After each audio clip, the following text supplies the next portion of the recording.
कोई नहीं जानता था लैला कौन है, कहां से आई है, क्या करती है। फिर एक दिन तेहरान के चौक में लोगों ने देखा एक अनुपम सुंदरी अपने डफ पर झूम झूम कर गा रही थी हाफिज की मशहूर गजल। यह दुखों के दिन भी हमेशा नहीं रहेंगे, जैसे वो नहीं रहे वैसे हम भी नहीं रहेंगे। दुख हमेशा नहीं टिकते, जो पहले गए हम भी एक दिन चले जाएंगे। यह शेर जीवन की नश्वरता और दुखों की क्षणिकता को दर्शाता है, यानी न गम रहेगा न हम रहेंगे। यह एक तरह से सांत्वना और सब्र का संदेश है जो लैला दे रही थी।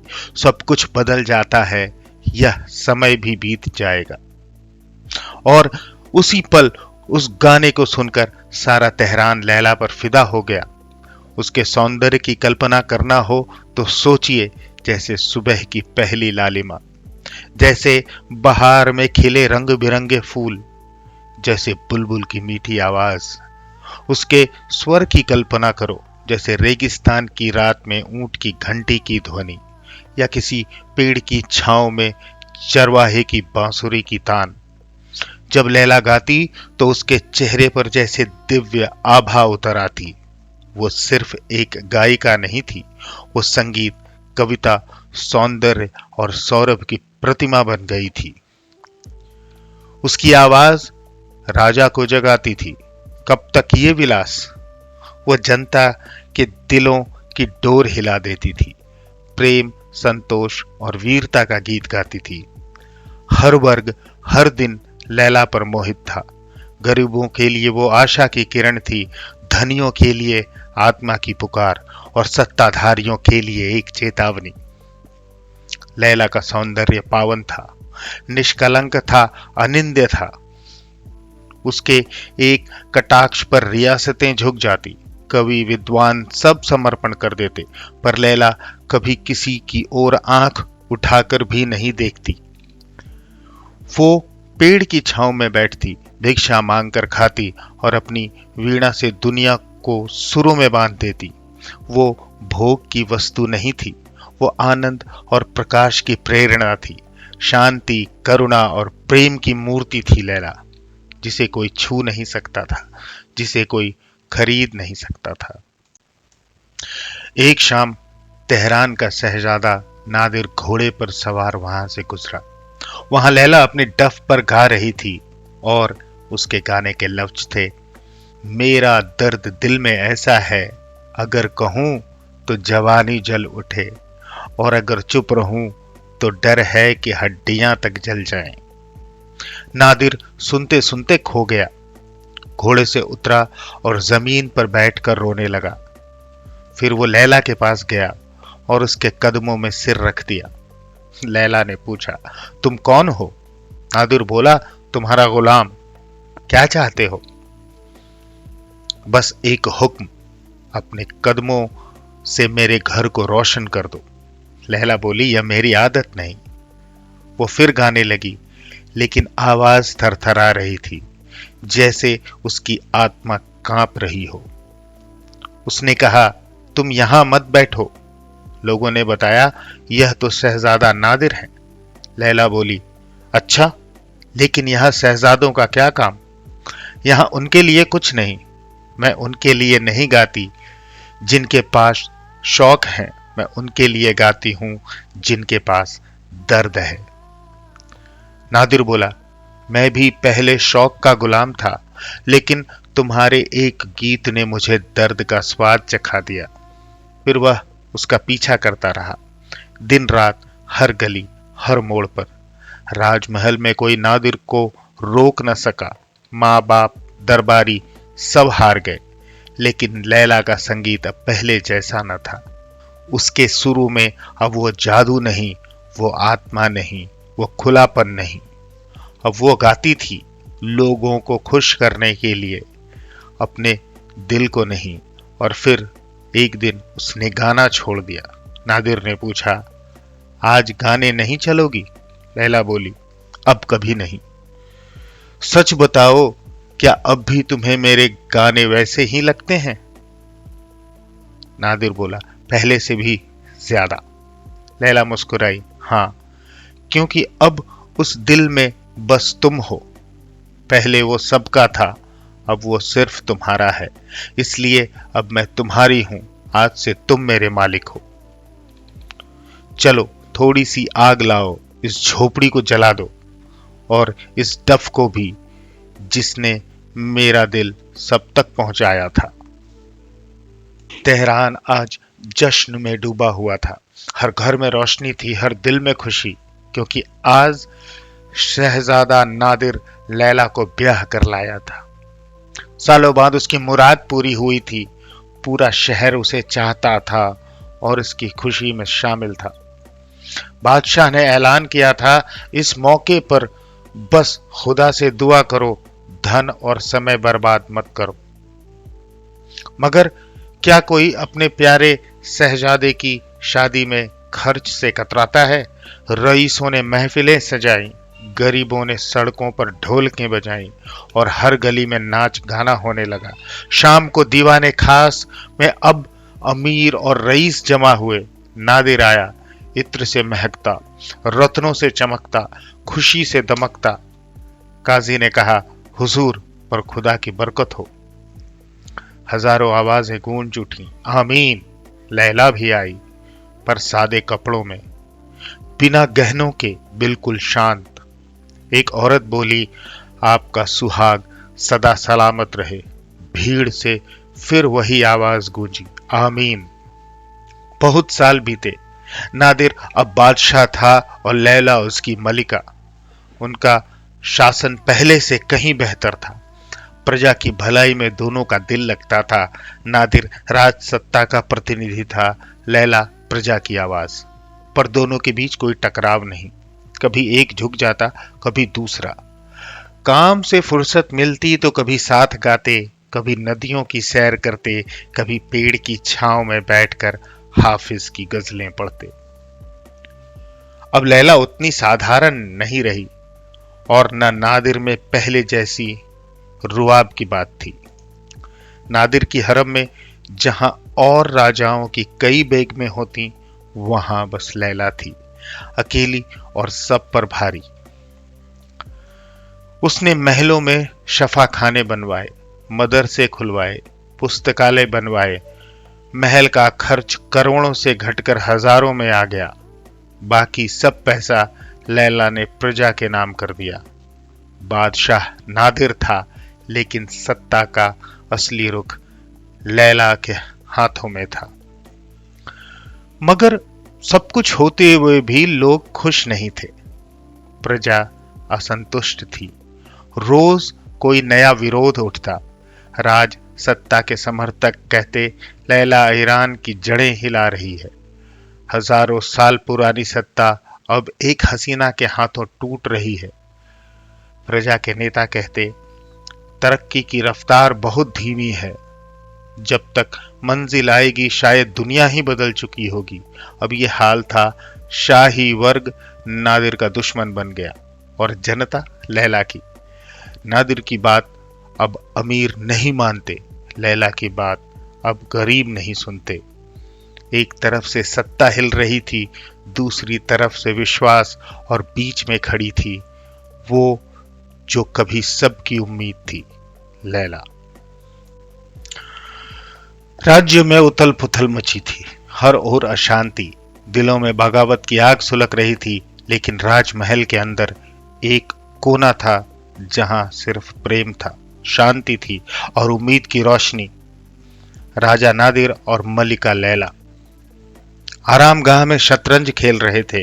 न कोई तामझाम, न रेशमी पर्दे, सिर्फ एक सादी जाजिम और दो दिलों की प्यारी सी टकराहट। नादिर ने मुस्कुराकर लैला का हाथ थामा और बोला, अब ज्यादती ठीक नहीं, तुम्हारी बारी हो चुकी। देखो तुम्हारा प्यादा पिट गया। लैला ने पलट कर चाल चली। तो ये लीजिए शह, आपके प्यादे रह ही गए और बादशाह पर शह पड़ गई। हंसी की हल्की गूंज, फिर गहरी नजरों का मिलना। नादिर ने कहा, तुमसे हारना जीतने से कहीं ज्यादा मजेदार है। लैला मुस्कुराई। शाह बचाइए वरना अगली चाल में मात तय है। नादिर ने शरारती अंदाज में कहा, अब संभल कर खेलो, तुमने मेरे बादशाह की बेइज्जती की है। अगर मेरा ऊंट चला तो तुम्हारे प्यादे उड़ जाएंगे। लैला ने चुनौती दी, तो सुन लीजिए, अब के छोड़ा नहीं जाएगा। ये रही शह, लाइए अपना दिलराम और बताइए अब क्या बचा। नादिर हंसा, हाँ अब तो मात हो गई जाने मन। अगर मेरा दिल तुम्हारी अदाओं पर ही हार गया तो बादशाह कैसे बचता। लैला ने शतरंज की बाजी बंद कर दी और एक दस्तावेज नादिर की ओर बढ़ाया। अब इस फरमान पर दस्तखत कर दीजिए जैसे वादा किया था। वो फरमान लैला ने खुद लिखा था, मोती जैसे अक्षरों में, जिसमें अन्न पर लगने वाला कर आधा कर दिया गया था। ये शतरंज सिर्फ खेल नहीं था, लैला की राजनीति थी प्रजाजनों के लिए। वो भूली नहीं थी अपने लोगों को। नादिर ने शर्त रखी थी, अगर लैला उसे शतरंज में 3 बार हराए तो वो इस आदेश पर दस्तखत करेगा। आज तीसरी बात हो चुकी थी। नादिर ने मुस्कुराते हुए कलम उठाई और दस्तखत कर दिया। सिर्फ एक दस्तखत से 5 करोड़ का कर माफ हो गया। लैला के चेहरे पर गर्व और संतोष था। वो जानती थी जो आंदोलन बरसों से न कर सके वो प्रेम की एक मुस्कान से हो गया। अब उसकी आंखों में एक ही सपना था, जब ये आदेश छपेगा, जब लोग पढ़ेंगे तो कोई किसान, कोई मजदूर, कोई माँ कहेगी, लैला हमारी है। नादिर उस पल में सिर्फ एक राजा नहीं था, वो एक प्रेमी था जो बस लैला के चांद से चेहरे को देखता था। मानो कह रहा हो, काश तुम्हें अपने दिल में बसा लूं हमेशा के लिए। सहसा राजमहल के बाहर शोर मचने लगा। हजारों लोग हथियारों से लैस राजद्वार पर इकट्ठा हो गए। वे दीवारें तोड़ने की कोशिश कर रहे थे। कुछ लोग सीढ़ियां लगाकर चढ़ने लगे। लैला, वो लैला जो कभी इसी जनता के दुख में गाया करती थी, आज उसी भीड़ को देख रही थी, शर्म से सिर झुकाए, मौन। क्या यही वो जनता थी जिसके लिए वह अपना सर्वस्व न्यौछावर कर चुकी थी? नादिर भी खामोश खड़ा था। आज उसकी खामोशी में लज्जा नहीं बल्कि उग्र क्रोध था। उसके हाथ बार बार तलवार की मूठ पर जा रहे थे, पर आंखें लैला की तरफ नहीं उठ पा रही थी। वह आखिर बोल ही पड़ा, लैला, क्या मैं सेना को बुलाऊं? लैला ने धीमे स्वर में कहा, पहले जानिए ये लोग चाहते क्या हैं। नादिर और लैला दोनों छत पर आ गए। जनता ने जब उन्हें ऊपर देखा, चारों ओर से एक आवाज गूंजी, वो खड़ी है, वो लैला है। नादिर ने ऊंचे स्वर में भीड़ से कहा, ओ ईरान की जनता, क्यों बगावत कर रहे हो? तुम्हें मेरे हुक्म का या खुदा का खौफ नहीं? पर जवाब मिला, जब तक लैला महल में है हम पीछे नहीं हटेंगे।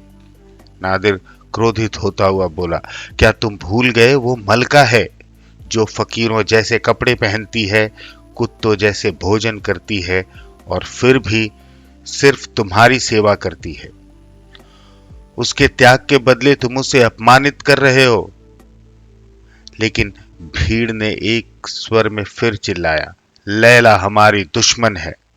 नादिर ने अंतिम प्रयास करते हुए कहा, ये लो फरमान, आज से तुम पर लगाया गया कर टैक्स आधा कर दिया गया है।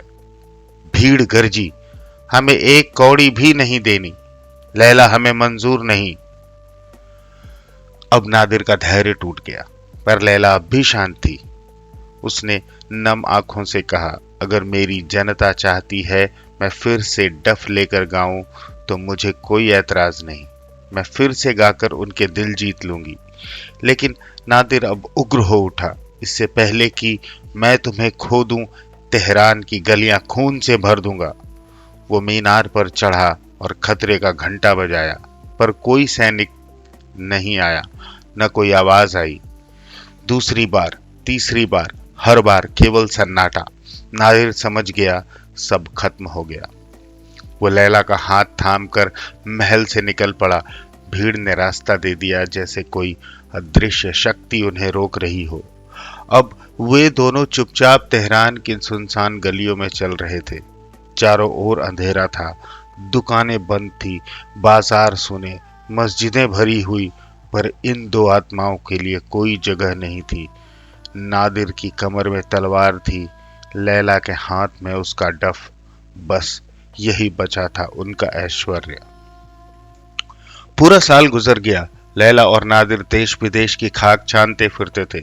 समरकंद और बुखारा, बगदाद और हलब, काहिरा और अदन, ये सारे देश उन्होंने छान डाले।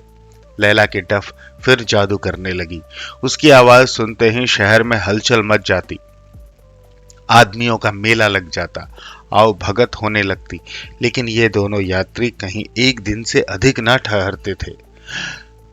न किसी से कुछ मांगते, न किसी के द्वार पर जाते। केवल रूखा सूखा भोजन कर लेते और कभी किसी वृक्ष के नीचे, कभी पर्वत की गुफा में और कभी सड़क के किनारे रात काट देते थे। संसार के कठोर व्यवहार ने उन्हें विरक्त कर दिया था। उसके प्रलोभन से कोसों दूर भागते थे। उन्हें अनुभव हो गया था कि यहाँ जिसके लिए प्राण अर्पण कर दो वही अपना शत्रु हो जाता है, जिसके साथ भलाई करो वही बुराई पर कमर बांधता है। यहाँ किसी से दिल न लगाना चाहिए। उनके पास बड़े बड़े रईसों के निमंत्रण आते। उन्हें एक दिन अपना मेहमान बनाने के लिए लोग हजारों मिन्नतें करते, पर लैला किसी की न सुनती। नादिर को अब तक कभी कभी बादशाहत की सनक सवार हो जाती थी। वह चाहता था कि गुप्त रूप से शक्ति संग्रह करके तेहरान पर चढ़ जाऊं और बागियों को परास्त करके अखंड राज करूं। पर लैला की उदासीनता देखकर उसे किसी से मिलने जुलने का साहस न होता था। लैला उसकी प्राणेश्वरी थी, वह उसी के इशारों पर चलता था। उधर ईरान में भी अराजकता फैली हुई थी। जनसत्ता से तंग आकर रईसों ने भी फौजें जमा कर ली थीं और दोनों दलों में आए दिन संग्राम होता रहता था। पूरा साल गुजर गया और खेत न जुते। देश में भीषण अकाल पड़ा हुआ था। व्यापार शिथिल था, खजाना खाली। दिन दिन जनता की शक्ति घटती जाती थी और रईसों का जोर बढ़ता जाता था। आखिर यहाँ तक नौबत पहुंची कि जनता ने हथियार डाल दिए और रईसों ने राजभवन पर अपना अधिकार जमा लिया। प्रजा के नेताओं को फांसी दे दी गई, कितने ही कैद कर लिए गए और जनसत्ता का अंत हो गया। शक्तिवादियों को अब नादिर की याद आई। यह बात अनुभव से सिद्ध हो गई थी कि देश में प्रजातंत्र स्थापित करने की क्षमता का अभाव है। प्रत्यक्ष के लिए प्रमाण की जरूरत न थी। इस अवसर पर राजसत्ता ही देश का उद्धार कर सकती थी। यह भी मानी हुई बात थी कि लैला और नादिर को जनमत से विशेष प्रेम न होगा। वे सिंहासन पर बैठकर भी रईसों के हाथ में कठपुतली बने रहेंगे और रईसों को प्रजा पर मनमाने अत्याचार करने का अवसर मिलेगा। अतएव आपस में लोगों ने सलाह की और प्रतिनिधि नादिर को मना लाने के लिए रवाना हुए। संध्या का समय था। लैला और नादिर दमिश्क में एक वृक्ष के नीचे बैठे हुए थे। आकाश पर लालिमा छाई हुई थी और उससे मिली हुई पर्वतमालाओं की श्याम रेखा ऐसी मालूम हो रही थी मानो कमल दल मुरझा गया हो। लैला उल्लसित नेत्रों से प्रकृति की यह शोभा देख रही थी। नादिर मलिन और चिंतित भाव से लेटा हुआ सामने के सुदूर प्रांत की ओर तृषित नेत्रों से देख रहा था, मानो इस जीवन से तंग आ गया है। सहसा बहुत दूर गर्द उड़ती हुई दिखाई दी और एक क्षण में ऐसा मालूम हुआ कि कुछ आदमी घोड़े पर सवार चले आ रहे हैं। नादिर उठ बैठा और गौर से देखने लगा, ये कौन आदमी है। अकस्मात वह उठकर खड़ा हो गया। उसका मुखमंडल दीपक की भांति चमक उठा। जर्जर शरीर में एक विचित्र स्फूर्ति दौड़ गई। वह उत्सुकता से बोला, लैला, ये तो ईरान के आदमी हैं। गला में पाक की कसम, ये ईरान के आदमी हैं। इनके लिबास से साफ जाहिर हो रहा है। लैला भी उन यात्रियों की ओर देखा और सचेत होकर बोली, अपनी तलवार संभाल लो, शायद उसकी जरूरत पड़े। नादिर ने कहा, नहीं लैला, ईरान के लोग इतने कमीने नहीं हैं कि अपने बादशाह पर तलवार उठाएं। लैला ने कहा, पहले मैं भी यही समझती थी। सवारों ने समीप आकर घोड़े रोक लिए और उतरकर बड़े अदब से नादिर को सलाम किया। नादिर बहुत जब्त करने पर भी अपने मनोवेग को ना रोक सका, दौड़कर उनके गले से लिपट गया। अब वह बादशाह न था, ईरान का एक मुसाफिर था। बादशाहत मिट गई थी, यह ईरानियत रोम रोम में भरी हुई थी। वे तीनों आदमी इस समय ईरान के विधाता थे। इन्हें वह खूब पहचानता था। उनकी स्वामी भक्ति की वह कई बार परीक्षा ले चुका था। उन्हें लाकर अपने बोरिए पर बैठाना चाहा, लेकिन वे जमीन पर ही बैठे। उनकी दृष्टि में वह बोरिया उस समय सिंहासन था जिस पर अपने स्वामी के सम्मुख वे कदम न रख सकते थे। बातें होने लगी। ईरान की दशा अत्यंत शोचनीय थी। लूट मार का बाजार गर्म था, न कोई व्यवस्था थी, न व्यवस्थापक थे। अगर यही दशा रही तो शायद बहुत जल्द उसकी गर्दन में पराधीनता का जुआ पड़ जाए। देश अब नादिर को ढूंढ रहा था। उसके सिवा कोई दूसरा उस डूबते हुए बेड़ों को पार नहीं लगा सकता था। इसी आशा से ये लोग उसके पास आए थे। नादिर ने विरक्त भाव से कहा, एक बार इज्जत ली, क्या अब की जान लेने की सोची है? मैं बड़े आराम से हूं, आप मुझे दिक न करें। सरदारों ने आग्रह करना शुरू किया, हम हुजूर का दामन न छोड़ेंगे। यहाँ अपनी गर्दनों पर छुरी फेरकर हुजूर के कदमों पर जान दे देंगे।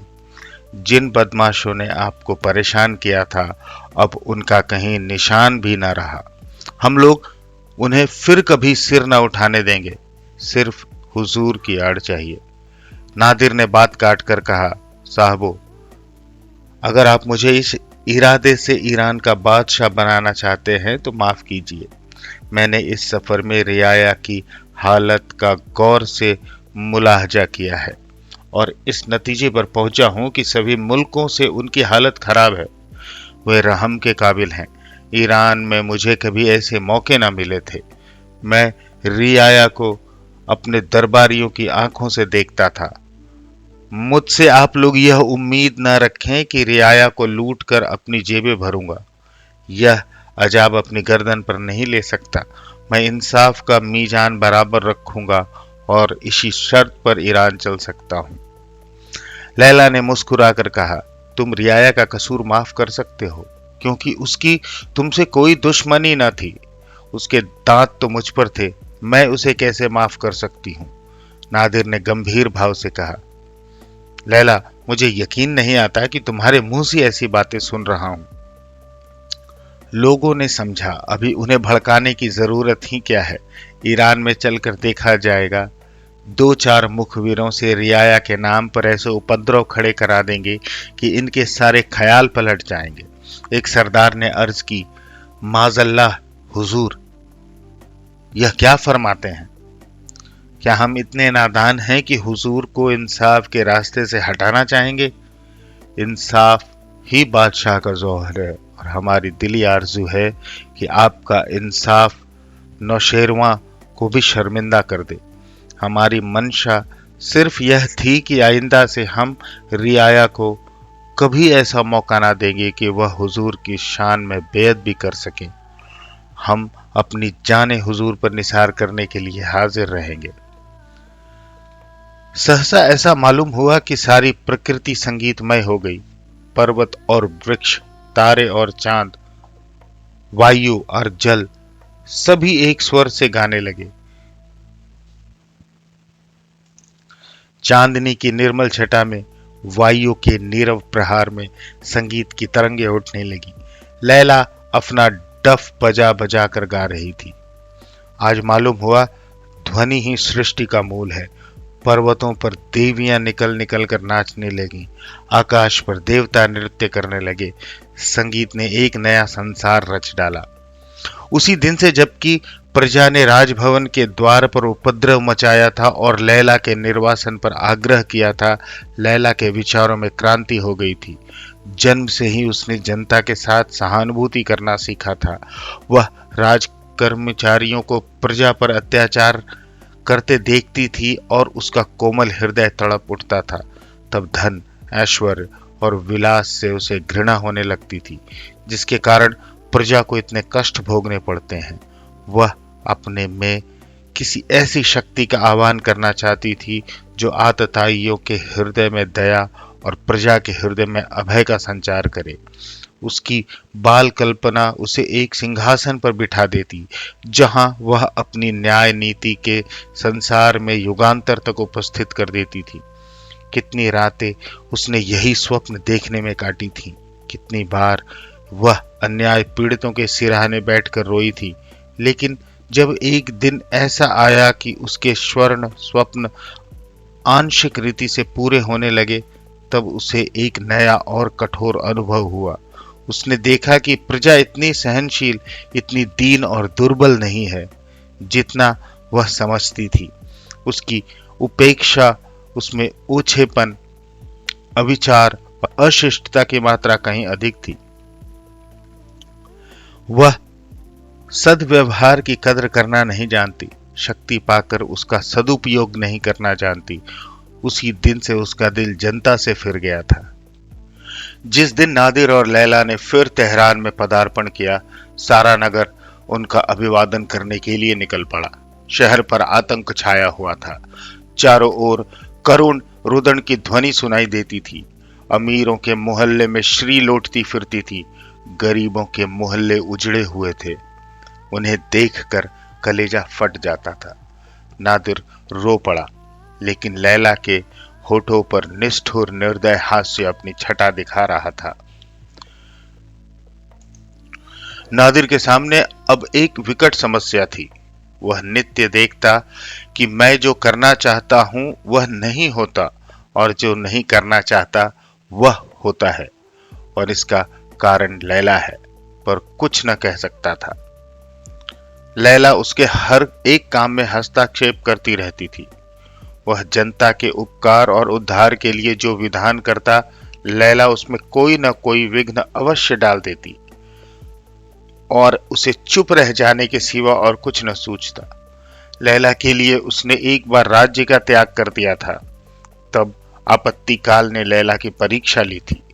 इतने दिनों की विपत्ति में उसे लैला के चरित्र का जो अनुभव हुआ था, वह इतना मनोहर, इतना सरस था कि वह लैलामय हो गया था। लैला ही उसका स्वर्ग थी। उसके प्रेम में रत रहना ही उसकी परम अभिलाषा थी। इस लैला के लिए वह अब क्या कुछ न कर सकता था। प्रजा की और साम्राज्य की उसके सामने क्या हस्ती थी। इस भांति 3 साल बीत गए। प्रजा की दशा दिन दिन बिगड़ती ही गई। एक दिन नादिर शिकार खेलने गया और साथियों से अलग होकर जंगल में भटकता फिरा। यहां तक कि रात हो गई और साथियों का पता न चला। घर लौटने का भी रास्ता न जानता था। आखिर खुदा का नाम लेकर एक तरफ चला कि कहीं तो कोई गांव या बस्ती का नामो निशान मिलेगा।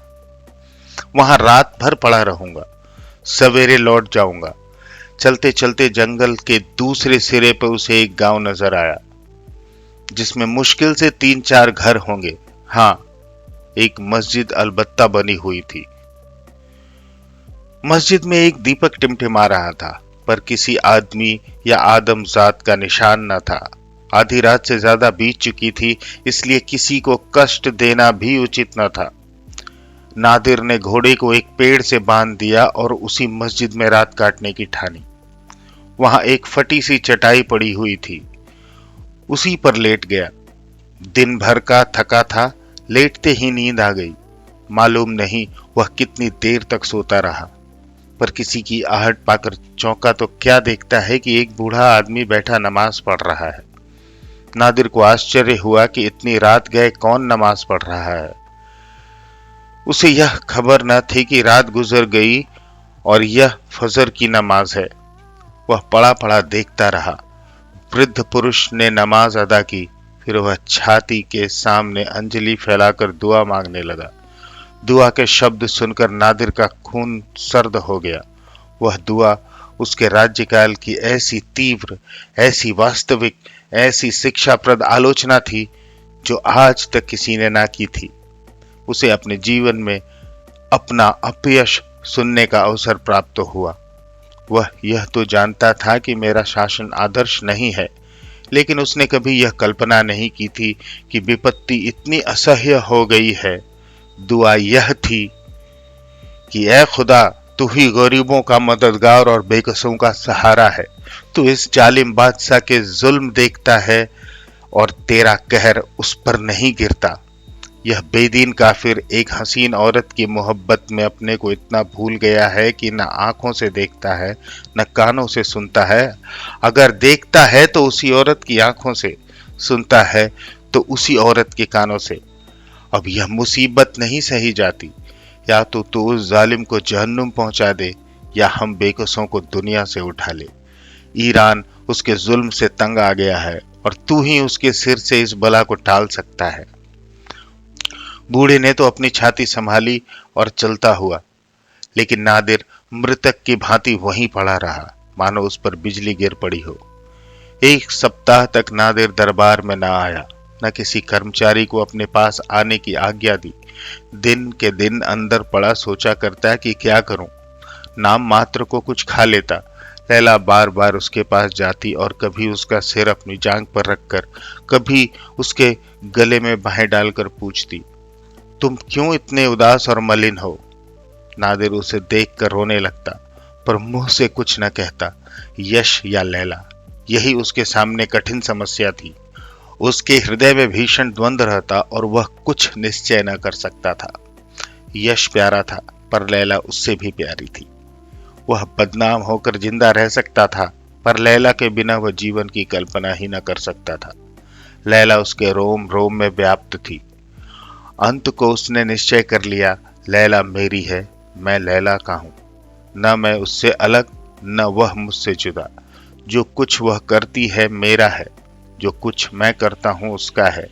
यह मेरा और तेरा का भेद ही कहां। बादशाहत नश्वर है, प्रेम अमर। हम अनंत काल तक एक दूसरे के पहलू में बैठे हुए स्वर्ग के सुख भोगेंगे। हमारा प्रेम अनंत काल तक आकाश में तारों की तरह चमकेगा। नादिर प्रसन्न होकर उठा। उसका मुखमंडल विजय लालिमा से रंजित हो रहा था। आंखों में शौर्य टपक रहा था। वह लैला के प्रेम का प्याला पीने जा रहा था, जिसे एक सप्ताह से उसने मुंह नहीं लगाया था। उसका हृदय उसी उमंग से उछला पड़ता था जो आज से 5 साल पहले उठा करती थी। प्रेम का फूल कभी नहीं मुरझाता, प्रेम की नींद कभी नहीं उतरती। लेकिन लैला के आरामगाह के द्वार बंद थे और उसका डफ जो द्वार पर नित्य एक खूंटी से लटका रहता था गायब था। नादिर का कलेजा सन्न सा हो गया। द्वार बंद रहने का आशय तो यह हो सकता था कि लैला बाग में होगी, लेकिन डफ कहाँ गया? संभव है वह डफ लेकर बाग में गई हो, लेकिन यह उदासी क्यों छाई है? यह हसरत क्यों बरस रही है? नादिर ने कांपते हाथों से द्वार खोल दिया। लैला अंदर न थी। पलंग बिछा हुआ था, शमा जल रही थी, वजू का पानी रखा हुआ था। नादिर के पांव थर्राने लगे। क्या लैला रात को भी नहीं सोई? कमरे की एक एक वस्तु में लैला की याद थी। उसकी तस्वीर थी, उसकी महक थी, लेकिन लैला न थी। मकान सूना मालूम होता था, ज्योतिहीन नेत्र। नादिर का दिल भर आया। उसकी हिम्मत न पड़ी कि किसी से कुछ पूछे। हृदय इतना कातर हो गया कि हतबुद्धि की भांति फर्श पर बैठकर बिलख बिलख कर रोने लगा। जब जरा आंसू थमे तब उसने बिस्तर को सूंघा कि शायद लैला के स्पर्श की कुछ गंध आए, लेकिन खस और गुलाब की महक के सिवा और कोई सुगंध न थी। सहसा उसे तकिए के नीचे से बाहर निकला हुआ एक कागज का पुर्जा दिखाई दिया। उसने एक हाथ से कलेजे को संभाल कर पुर्जा निकाल लिया और सहमी हुई आंखों से उसे देखा। एक निगाह में सब कुछ मालूम हो गया। वह नादिर की किस्मत का फैसला था। नादिर के मुंह से निकल गया हाय लैला, और वह मूर्छित होकर जमीन पर गिर पड़ा। लैला ने पुर्जे में क्या लिखा था? मेरे प्यारे नादिर, तुम्हारी लैला तुमसे जुदा होती है हमेशा के लिए। मेरी तलाश मत करना, तुम मेरा सुराग न पाओगे। मैं तुम्हारी मोहब्बत की लौंडी थी, तुम्हारी बादशाहत की भूखी नहीं। आज 1 हफ्ते से देख रही हूं तुम्हारी निगाह फिरी हुई है। तुम मुझसे नहीं बोलते, मेरी तरफ आंख उठाकर नहीं देखते, मुझसे बेजार रहते हो। मैं किन किन अरमानों से तुम्हारे पास जाती हूँ और कितनी मायूस होकर लौटती हूँ, इसका तुम अंदाज नहीं कर सकते। मैंने इस सजा के लायक कोई काम नहीं किया। मैंने जो कुछ किया है तुम्हारी ही भलाई के ख्याल से। एक हफ्ता मुझे रोते गुजर गया। मुझे मालूम हो रहा है कि अब मैं तुम्हारी नजरों से गिर गई, तुम्हारे दिल से निकाल दी गई। आह, ये 5 साल हमेशा याद रहेंगे, हमेशा तड़पाते रहेंगे। यही डफ लेकर आई थी, वही लेकर जाती हूँ। 5 साल मोहब्बत के मजे उठाकर जिंदगी भर के लिए हसरत का दाग लिए जाती हूँ। लैला मोहब्बत की लौंडी थी, जब मोहब्बत न रही तब लैला क्यों कर रहती। रुखसत, अलविदा।